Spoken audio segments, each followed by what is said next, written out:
What's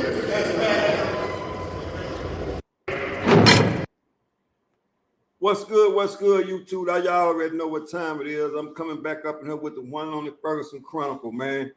Where we keep it 110 all the way across the board. A bean, that is.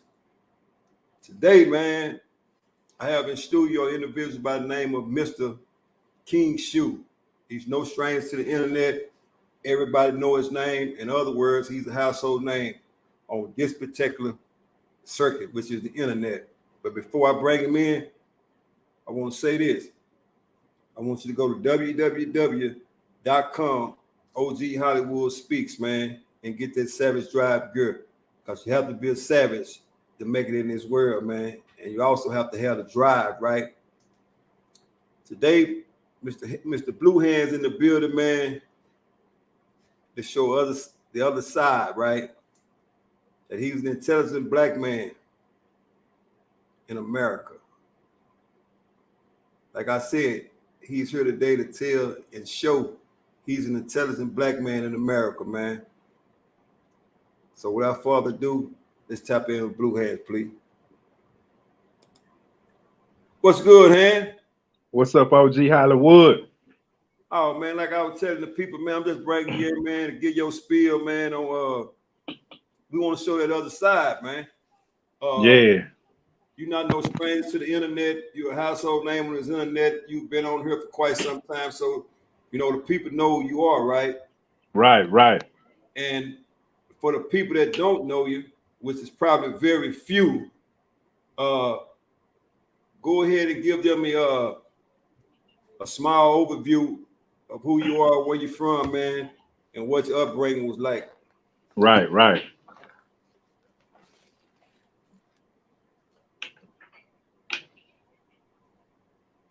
I'm ready. You ready?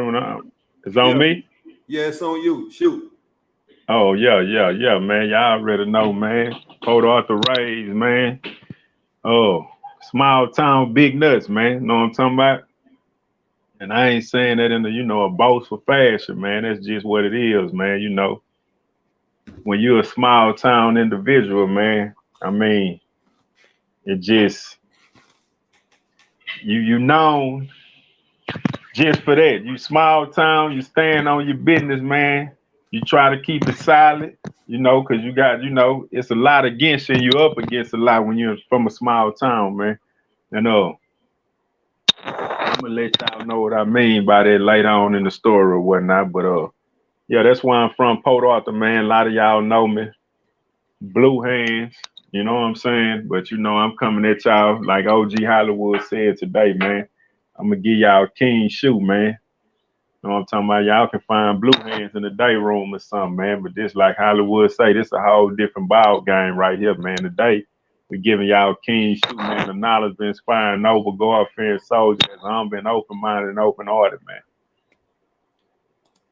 So, Shoo, man. So, I got a series of questions that were drawn up specifically for you by me, right? Right. And I'm more than confident that you can give your spiel, man, because like I say, this still is a part of you, and how you bring it across is coming from you, right? Right. So let me get right in on it, man. I'm gonna ask you, 2023, right? Right. Who is the most influential person in your life right now? 2023, man. I must say, man,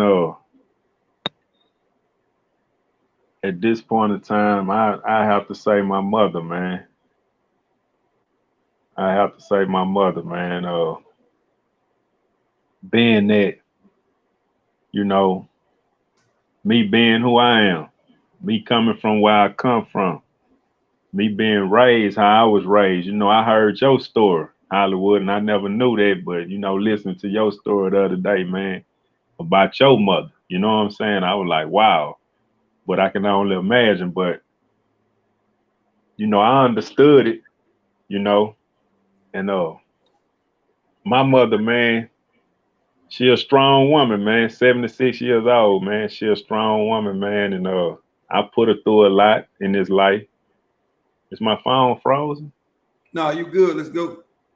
Yo, I put her through a lot in this lifetime, man, and my upbringings, man. You know, I was very rebellious, man, and hey, she stayed down through it all. You know, she didn't give up on me when I felt like she should have. You know, she stayed down, done that 20-year bid with me like it was a month. You know what I'm saying? And hey, when I called, she there, man, to this day. So hey, I say it's her. So let me ask this, here. What are the opportunities you see as a black man in a dominantly white community? Say that again, Hollywood. I couldn't hear you. I said, what are the opportunities you see as a black man in a dominantly white community? What are the opportunities? Yes. I mean, man, being that I understand the world, man, and I mean, I must say, man, I mean, a black man, we dominant in everything we do if we put our mind to it and if we have the tools to properly do whatever it is we trying to do. I mean, the opportunity is there. It's everywhere, not just in a Caucasian community or wherever you at. I mean, if you got the tools, you apply them tools, man. I mean, you can dominate wherever you at. Whether it's in the black, Asian, Caucasian, you know what I'm saying? So, what are the biggest lessons you learned for being a person of color? Man, for one, man, you gotta, I mean, automatic being a black man in today's society, you gotta strike against you know, and majority. I ain't gonna say, you know, yeah, majority. You gotta strike against you, man. It's like, you know, we stereotype off the muscle. You can be a cat never being in trouble.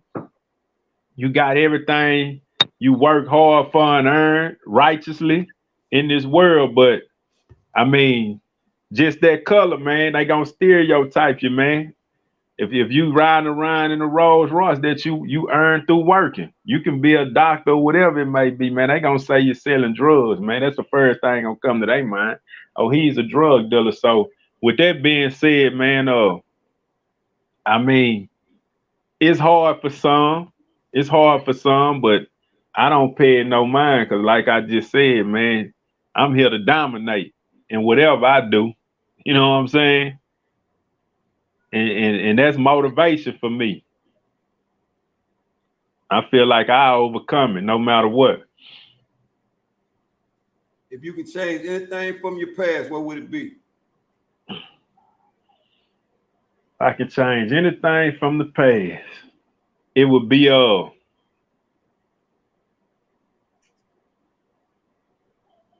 not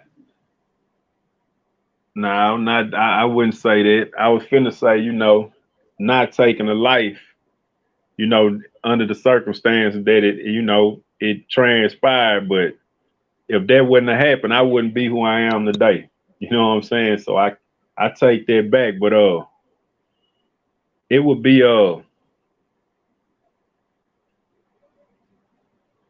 I would say that's a good question, Hollywood. But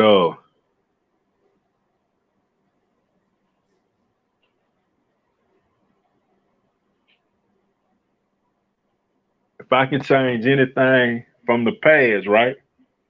Yep. What would it be? Yeah. If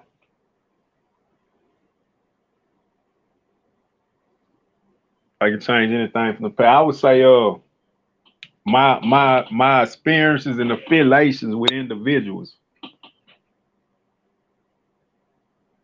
Meaning? My choice of peers.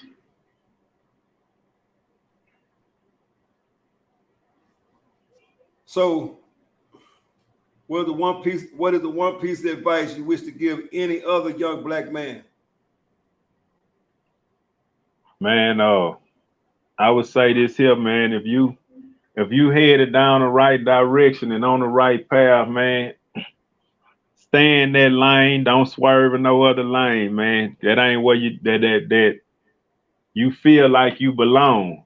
You know what I'm saying? Because if you're doing the right thing, man, you own to something.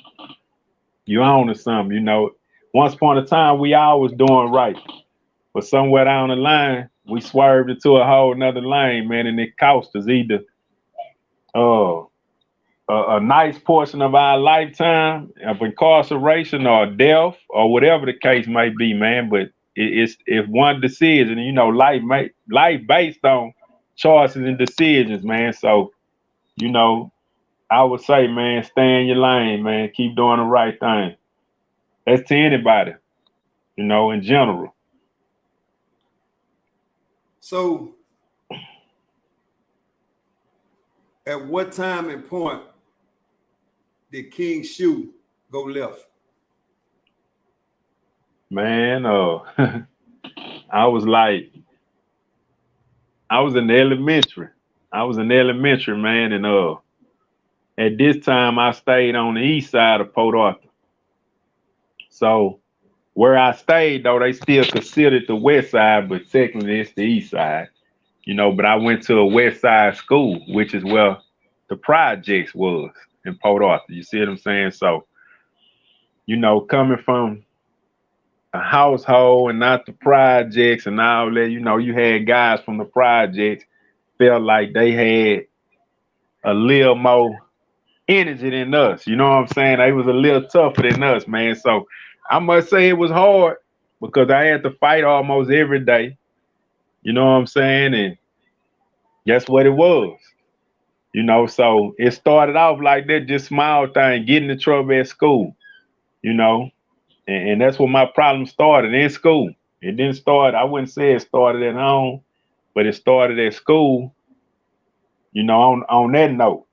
Boy, territory, you know, they was territory, you know, yeah, we from west side and, you know, so yeah, that's why I started going left in school. That's when the trouble started for me. I was getting expelled and, you know, went from small to big. Caught a pistol case in fifth grade. You know, it just, you know, I felt I had to protect myself, you know. Now that you mentioned that you had to protect yourself, right? Right. I'm gonna ask this question, man. Do you feel like violence is the answer? Now, not at this point in time, but how I was raised, it was the answer. You know, I felt like that was the right thing to do back then because that's what I seen, you know, that's what I witnessed. That's what I was around. So, can you describe the worst racist encounter that you've ever had? The worst racist encounter? That you've ever had in your life?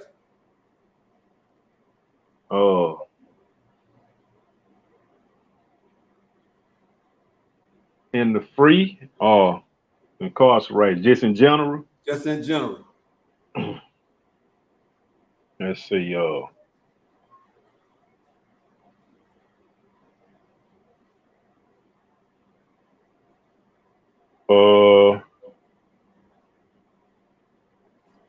man, I done had a bunch of them, man. Especially on Clemens Unit. You had, you know how it go when you in prison, man. You got them officers that run in groups. You know what I'm saying? They run in them little groups, man. And it was we had a captain. We had a captain. I think he was from Beaumont, man. And he was a real country. He was either from Beaumont or Giles, but somewhere in the 409. And he had a whole crew, like a wrecking crew, man. And you know, they target the black inmates. Like we was the target, you know. So with that being said, man, one time it was a officer and inmate ride, but I escaped from that. A couple of my boys though, they got strained up and banged up. You know what I'm saying? And it was crazy though. It was crazy because you know at the end of the day they gon' win in the end. You know they always do due to the circumstance. You know they catch us in the group. They know we got action. But once they do what they doing, they go to separating us, taking us to lock up and all that. Oh man, you finna get your business, man. And that's just how that was. So at the end of the day, you know, it was hard. It was hard on it because you know they gonna whoop you and hide you, man. They gonna whoop you and hide you. But even on Ferguson, it was bad on Ferguson. I thought Clemens was, but as far as the officers jumping on inmates, I caught a little of that action too over there. But I just was blessed that I wasn't one of them that got. You know what I'm saying? But I done seen it, and it was crazy. It was crazy, but it was some racial. It was on a racial note. It wasn't just no inmate provoking the officers. Now I'm talking about they live for this. Every morning at breakfast, man, they standing in that seg section. It was them seg laws. You gotta, you know, you coming from GHI, JAL, all them blocks. You gotta come through that seg. Yeah, man, you better have it on your mind because you never know. They gonna jug. So if you ain't got it on your mind, you out of there. So, Shoo, let me ask this. So, can you recall when the color of your skin didn't matter? Can I recall when the color of my skin didn't matter? Yes. Oh. In a situation. Oh, in a situation? Yeah. Oh.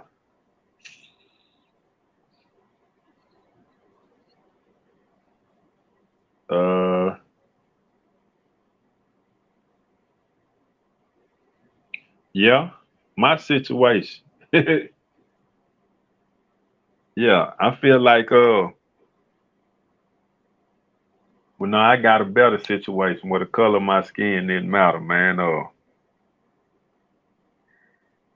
And that was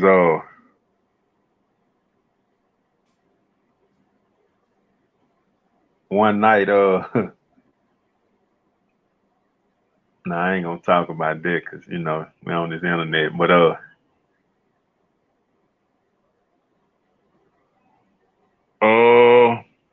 let me see what I can give you, Wood, on that one.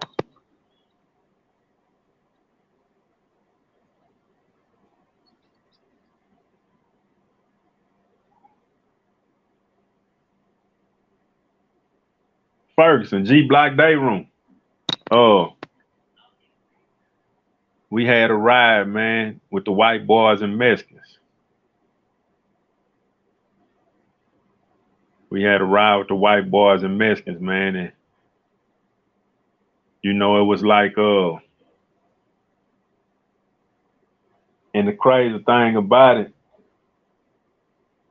it was behind a black man, black inmate, but you know, the ride broke out, white boy messing with a black guy on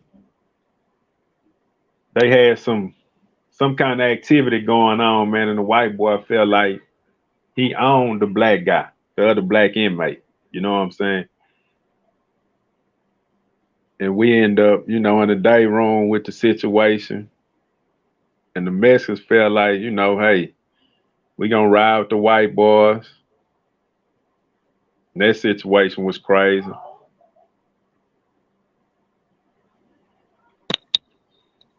So let me ask this, hand. Parents, right? Yeah.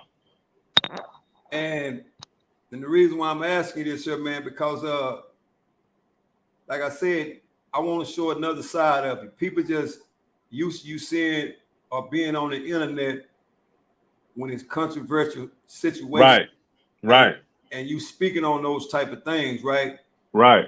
So for those that just joined in, I want to bring Blue Hands in, man, and just kind of pick his brain from a mental standpoint as a black man in America. That's really what I'm doing. Okay. Right?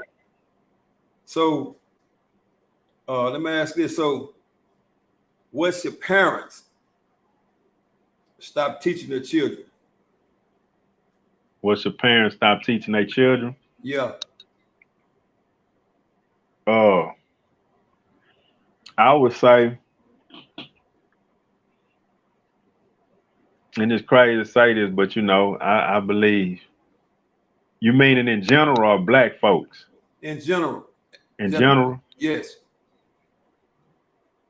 the blame game. The blame game. I feel like one of parents' biggest issues, man. And I say that because you know, coming up, it was a lot of finger pointing, and you know, people want to blame this person or them people, like the Caucasian people or the Hispanic people or whoever, for their problems. You know what I'm saying? For what's going on in their household. But you know, and it's still going on to this day. You know, I hear it almost every day, man, because I got a job that where I socialize and converse with people that I don't know, strangers and all that, and I just be sitting there listening and you know talking, and you know it's always they putting their problems on somebody else. Whether it's them telling their kids it's because of this or because of that person, or you know, so I feel like the blame game, man. It's called the blame game. So let me ask this, man, and this specific question was, like I said, this whole list that I'm going through right now was created just for you. Right. It wasn't created for nobody else, right? Right. Because like I said, I wanted to see where you were as far as from a mental standpoint, being as though that you've been through a lot from as an adolescent to an adult. Right.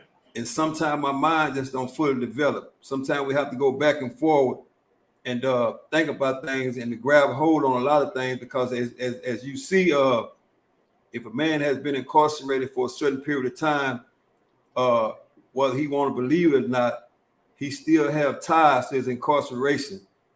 Right. And I've noticed that during this interview, or should I say this conversation, you reached back numerous of times and told a story from the time that you were locked up. Right. And that alone shows you've been through a lot as far as from a trauma standpoint. And for people that might be watching this interview, man, being in prison for a substantial amount of time does something to a man's brain. He can move forward, but he can never move from it. So let me ask this, and so what do most people think? What do most people think about you that is absolutely not true? Oh, what do most people think about me that's absolutely not true? That I'm well,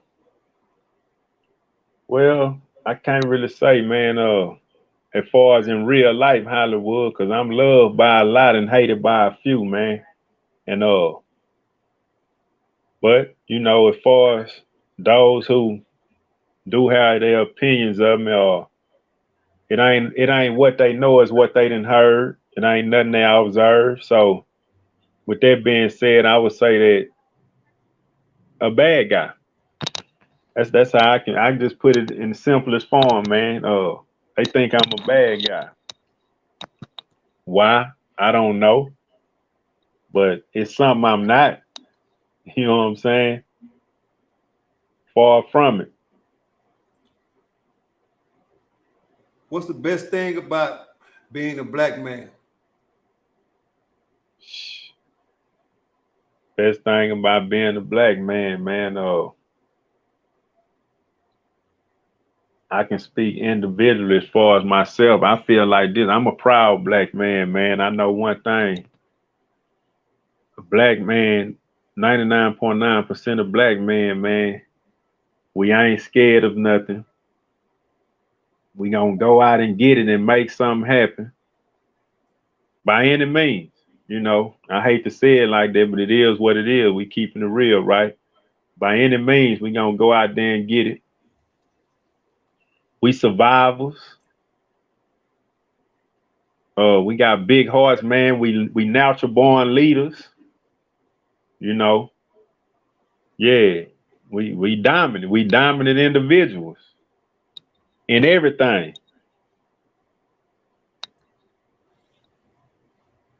And like I said, I'm touching bases on certain categories just to see where Blue Hands at. King Shoo. That's what I'm getting today. I'm getting King Shoo. Right? Which celebrity would make the worst leader in this country? You say what? I said, which celebrity would make the worst leader in this country? Which celebrity would make the worst leader in this country? Oh.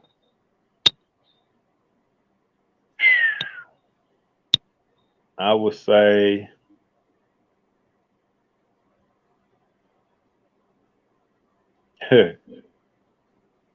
right now, from what I see and hear a lot and witness a lot, and I'm gonna say this because you know the youth, they are the future.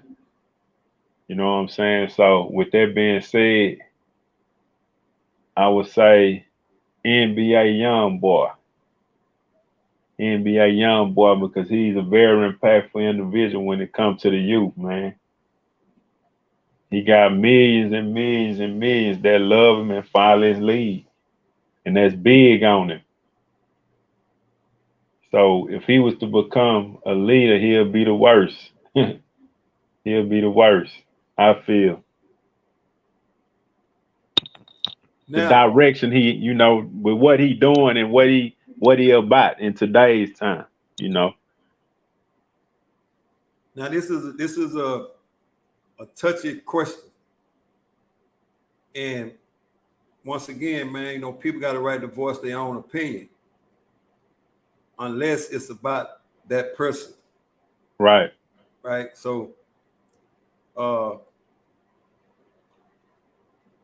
which historical figure wasn't as amazing as most people thought they were? You say what? Which historical figure wasn't amazing as people thought they were? Whether you want to be the Caucasian, Black, Hispanic, I want to get your take on it. An historical figure that wasn't amazing as people thought they were. Trump. Donald Trump. And why namely Donald Trump? Shit, I say, man, you know, because once upon a time, I felt like Trump was a great leader, man. Speaking of leadership, when he, you know, was in position, man, to lead, I felt like Trump, he did all right. You know what I'm saying, when he was in position, but the whole time, man, the man was on some whole other stuff, man. He was committing crimes, man. See, he was a felony like we felonies, huh? Criminal minded the whole time. So, in your personal opinion, what was the biggest mistake in history? The biggest mistake in history. Oh.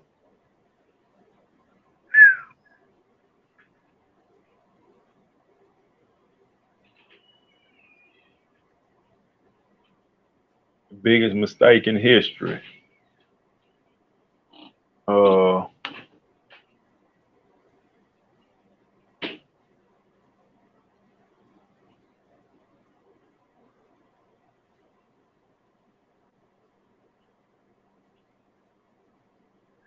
The biggest mistake in history, man.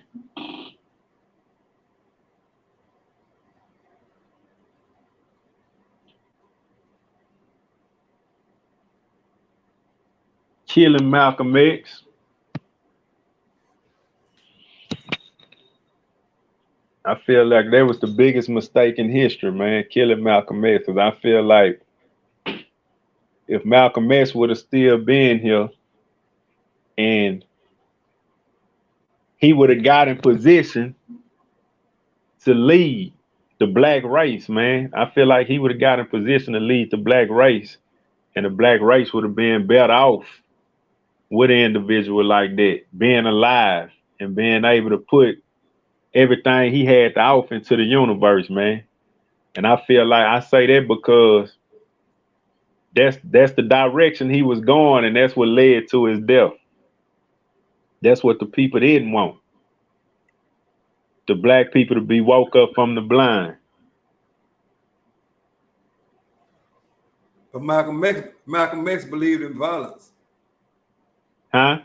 Malcolm X believed in violence by any means necessary. Look, he believed he once upon a time did, and his beliefs and what he stood on, and then which was the Nation of Islam, man, and Brother Farrakhan, they business. But once he tried to come from that, when he discovered and figured out the truth and what it really was, that's when the man was erased, man. So yeah, he did once upon a time believe in violence and was on that. But when he got that real message and he got the real business and tried to escape that business, that's when that's when the man was assassinated, man. So if you could become a person of any race for a whole day, what would you do? If I can become what? A person of another race for a whole day, what would King Shoo do? If I can become a person of another race. Oh. Man, shit, I would get in that seat, man, that presidential seat, man. I get in that presidential seat, man, and free a lot of people, man. Free the human race, man. I change some laws, and main thing. That's the first thing. I change laws. But did you hear what I asked you though? What? If you could become a person of another race, meaning color, for a whole day. Oh, so like if I can become somebody white or yes. Oh, okay. See. Oh.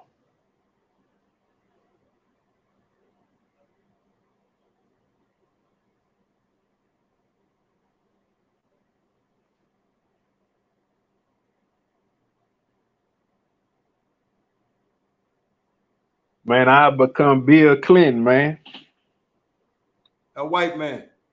White man. And your reason for that? My reason for that, I come Bill Clinton, man. Because for one, I feel like the little I know about Clinton, man, Bill Clinton, not Bill, I'm tripping. I'm not talking about Bill Clinton. I'm talking about Bill Gates, man. That's what I'm talking about. I become Bill Gates, man. And my reason for that is because I know for a fact, Bill Gates got enough currency to change a lot of things. You know what I'm saying? And I'm big on changing things, man, and helping. And, I would get all that currency, all of it, everything. And, man, I'll put it off into these communities, man, and build these communities up, black communities, and help every soul I can help, man, and free everybody I can free, man. If money is the root to it, hey, it's done. So now, how do you feel about how the black man is portrayed in the media? How the black man portrayed in the media? In the media. Man, I mean, it's like you saying, man. Well, not. It's like growing up. That it's always been there. So it's like the feeling. I mean, it's a messed up feeling, but it's our reality. You know what I'm saying? So, I mean, it's something I'm used to, man. I'm just glad, I'm not that man, Or, I mean, I can be, but I'm not. And I ain't got to go through them type of things. And if I do, I'm pretty sure I know how to handle it. King Shoo, aka Blue Hands, right? Well-known figure, in and out. Like you said, loved by many, misunderstood by others. I replaced the Right, hate. I replaced the hate right. with misunderstood because a person can't hate Appreciate you, because you right. Go ahead, Hollywood. because a person can't hate who they don't know or what they don't know about. Right on. What are you most afraid of? What am I most afraid of? Man, I'm most afraid of not not knowing if I'm gonna be here to see and witness the change that I strive for, and that's speaking of, like I say, man, I'm big on change, man, and I want to be that man that can help a lot of people, man. And speaking of my own, my family, my kids, you know what I'm saying? Like, I'm afraid. That's my biggest fear, not being here to make them changes. You know what I'm saying?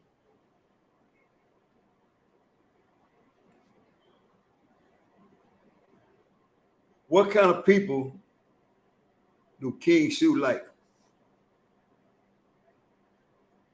Man, I like individuals, man, that's about their business, they determined, they dedicated, God fearing, loyal, you know what I'm saying? And that then been through something, that I can relate to, you know what I'm saying?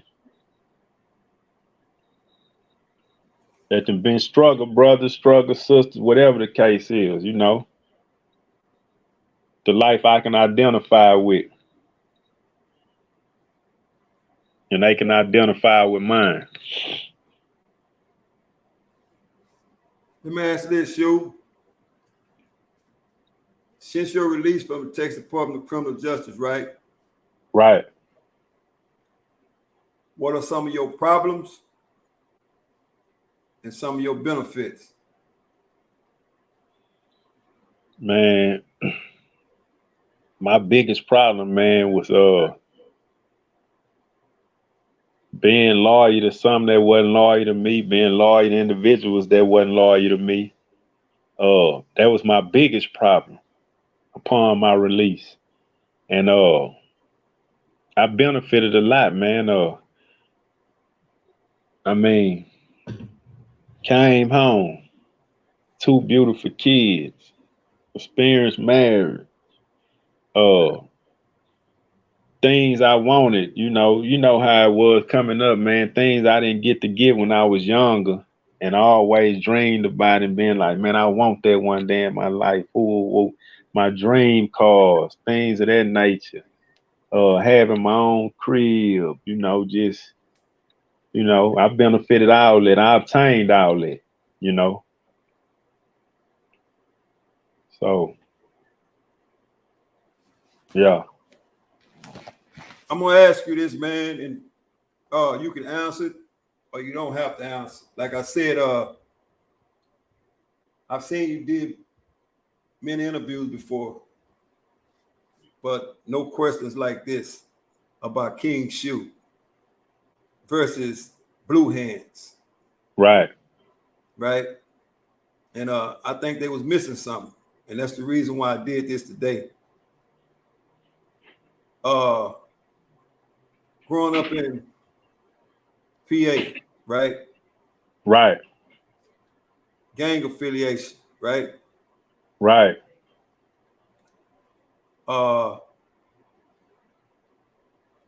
Life has changed around. In other words, what I'm saying, from a boy to a man, right? Right. So when do we say enough of the cripping in your life? Man, before I came home, like it was like I would say around 2006. Around 2006, man. It's like it started getting watered down, man. And what I mean by watered down, man, is like boys was coming in from that free world, and we keep our ears to the street, man, and you sit back and you listen and pay attention, man. And I mean, boys was coming in, they was talking about they was cripping, and they conduct just wasn't matching they title. And what I mean by that, man, when I was doing what I was doing, gang banging and repping, my conduct matched my title, man, because I understood, the repercussions and consequences of being what I say I was. You know what I'm saying? And they just come in there loosely, man. And I mean, on gay shit, doing everything in the book, man. And it just saying they was something, and say, for instance, I done seen boys sit in the presence of they opposition. And the opposition to disrespect them, say disrespectful thing, the lingo and all that, and it's all fun and games. Nothing transpires after that. And I was like, wow, this shit getting watered down. And I was one of them guys, and always been one of them guys, Hollywood, man, that any little thing, disrespect, whatever it was, man, like boys used to lock bees in my presence, man, and if they locked a bee in my presence, I felt disrespected. Vice versa. I done locked C's in some stand-up blood niggas' presence, and they felt disrespected. And it was an issue after that. You know what I'm saying? So that's what I was used to and immune to, and that's the time I was on. So when I seen how it was being tolerated and conducted from the 2005 and 2006 on up, so I left, man. I was like, man, this ain't for me. You know what I'm saying? So I put the chucks under the bunk and fold my dicky suit and put it on the top shelf, man. So, And it still was times where, it was situations, and I had to speak on them situations. I had to, intervene with something and make sure, this was that. Because at the end of the day, you still can be affected by being in that environment. So, but boys knew your hands chilling now, man. You know what I'm saying? Hands ain't with the shits no more. But you still couldn't disrespect hands. You know what I'm saying? But on that level, they knew I was chilling, man. So let me ask this, Hands. And like I said, this is all about you. It's about not about no other. And I've asked you this question before, so I'm gonna ask it again. Who is King Shoo? Man, King Shoo, man, is a good brother, man, who want for others that he want for himself. He wanted to give you his shirt off his back. You know what I'm saying? If you needed it, give you his last dollar if you needed it. You know what I'm saying? Gonna stand on the front line with you if he fuck with you. You know what I'm saying? It is what it is. Righteous over everything. You know what I'm saying? It used to be right or wrong, I'm with you. But hey, man, if you're right, you're right. If you're wrong, man. You gonna know. You know what I'm saying? So, man, as we bring this thing to a close, man, like I said, and the reason why doing this certain type of and having a certain type of conversation with you, man, because like I said, it's not an interview, it's really a conversation. Right. And I wanted to bring it across to you different, you know, because people are used to the turmoil, and the day is different, right? Right. So as we get to close, man, go ahead and leave the people with something, man. Man, I'm gonna say this, man, and this is here. This is for those who, you know, locked in and tuned in. You know, that comes in the day room or whatever channel you might tap into, man, and you know, look for whatever you're looking for, man. But I just need y'all to know one thing, man, that this conversation with me in Hollywood today, man, this is really who I am. You know, outside that other stuff y'all be looking for and think that I'm on and I'm not. You know what I'm saying? And hey, it's real, like Hollywood say, man, 110, man, all the way across the board, man. And if you're looking for me to be anything outside of this on this internet, I won't apologize to you right now, because you would never get that. You know what I'm saying? Anything outside of this, man, the real. You know what I'm saying? So for those who rocking with it, man, I appreciate you. And for those who don't, I appreciate you too. Because your view count. You know what I'm saying? Whether you want to admit you watching, or not, we know you watching. You know what I'm saying? So, you know, this for you too, man. I salute you too, man. And that's about it, man. Y'all stay tuned and keep on tapping in, man. Cause it ain't just me, it's a whole lot of brothers, man, that y'all gonna see come on this channel, man, and have these type of conversations, you know, outside the Dayroom conversations. You know, like Hollywood, how they open it up. Hey, we in the Dayroom, we in the living room, the free world, yeah, outlet. You know what I'm saying? That's what it is, man. That's what we bringing. Once again, real life people, real life stories, man, where it's nothing is ever scripted, man. This is exclusive, man. Inside the life of King Shoo, man. And this is the way I meant it to be. So with that being said, Shoo, man, I appreciate you and your time, man, because I know one thing. Time is money and money is time, but this time is well spent, right? Already.